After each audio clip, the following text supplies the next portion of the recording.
Hello everyone, welcome to this week's Astrology News Report, an alternate view of world events as seen through the lens of Vedic Astrology, presented by yours truly, Ron Berger. Today is May 17th, 2015. In this segment, we'll take a look at what's been going on in the world and how the planets' positions in the zodiac matched up with the past week's events. Saturn has been in Scorpio since early November of last year. Saturn is the planet of enforcement. Scorpio is a passionate sign, fascinated by power.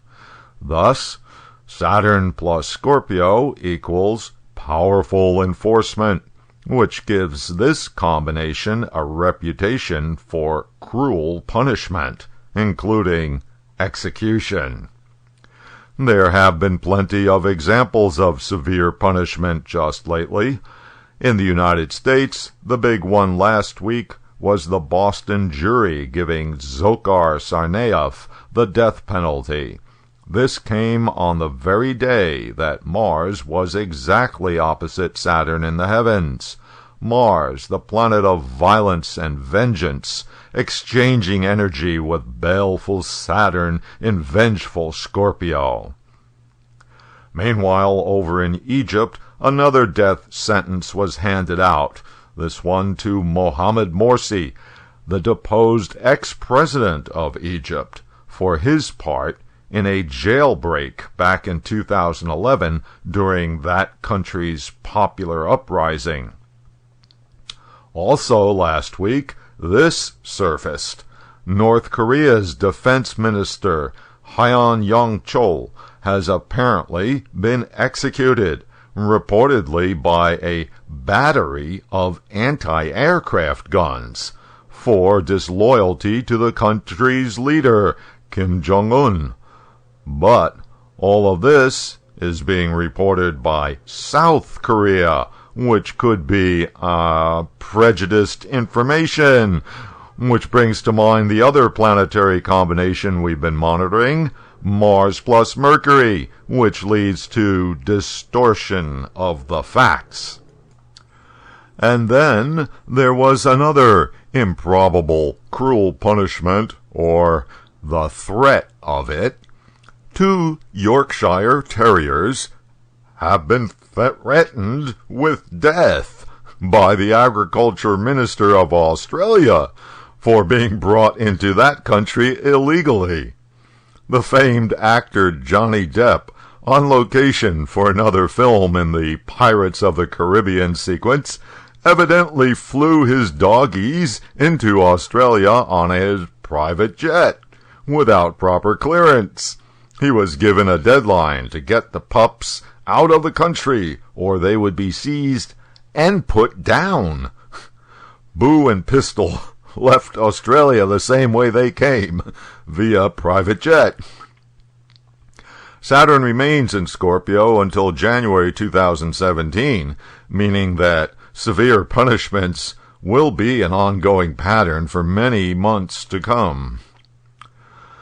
Another signification of Mars is that it is the planet of competition, and therefore sports, especially physical sports, including sports players. Saturn, again, is the planet of punishment. Last week, the NFL came down on the Patriots quarterback Tom Brady, punishing him for not reporting the underinflated footballs used in the last Super Bowl. Brady got suspended for 4 games. In addition to Brady's ban, the NFL fined the Patriots $1 million and docked them 2 draft picks, including next year's first-rounder. Mercury is the planet of travel and transportation. Mars is the planet of accidents. The two of them together is a portentous indication for accidents, especially involving modes of travel. Last week, a speeding Amtrak train left the tracks in Philadelphia, and leaving 8 dead and over 200 injured.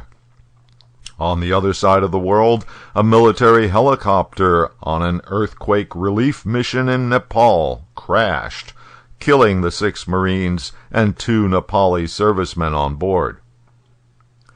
Mars is one of the so-called natural malefic planets, in other words, capable of doing harm.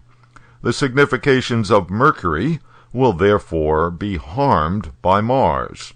Mercury is the planet of data and facts. This is why Mars plus Mercury equals distortion of the facts, even lies. Last week, an article purporting to refute the official version of the assassination of Osama Bin Laden was published. The writer, Seymour Hersh, has been formally held in high esteem as an investigative journalist. The story alleges a vast cover-up that extends all the way up the food chain to the president himself. But this time, his story is being doubted due to the rather thin evidence presented by Mr. Hersh for backing up this new version of the facts. Mars will be with Mercury for some weeks yet, and so we have to listen to the media with a fistful of salt close at hand. Okay, that'll do it for this week's Review of the Week. You can keep up with daily astrological developments and contribute your own thoughts by following me on Twitter at Astro News Report.